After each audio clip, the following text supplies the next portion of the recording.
অনুষ্ঠিত করতে চলেছি তা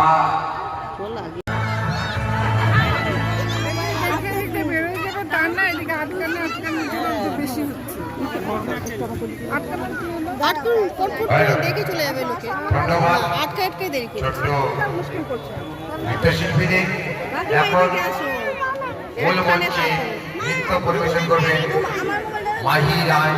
তারপরে আমরা নিয়ে এসেছি সুপার ড্যান্স গ্রুপের নৃত্যশিল্পীদের মাহি রায়।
ভিড় করবেন না।